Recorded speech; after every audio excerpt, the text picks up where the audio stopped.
নয়নতারার বীজ থেকেও যেমন চারা করা যায়, ঠিক তেমনি নয়নতারার কাটিং থেকেও খুব সুন্দর চারা হয়।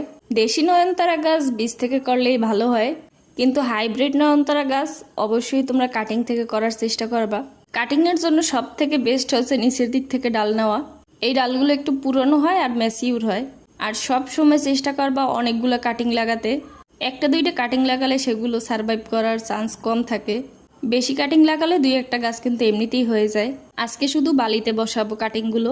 এই বালিগুলো হচ্ছে লাল বালি, মোটা দানার বালি না, এগুলো ছোট দানার বালিগুলো। অ্যালোভেরা জেল মাখিয়ে এখন আমি কাটিংগুলো লাগাই দিতেছি। কাটিংগুলো এমনভাবে লাগাবা যাতে নাড়াচাড়া খুবই কম লাগে, বারবার উঠাইয়ে দেখবা না কখনো। খুবই ভালো হয় যদি স্বচ্ছ কিছুতে লাগাও, শিকড় বের হলে যেন বাইরে থেকেই দেখা যায়। কাটিংগুলো তো লাগিয়ে দিয়েছি, পানি দিয়ে এখন খুব ছাওয়া জায়গায় রাখবো যেখানে আলো আসবে কিন্তু রোদ না। ইনশাল্লাহ চারাগুলো হয়ে যাবে। আজকের মতো আল্লাহ হাফিজ।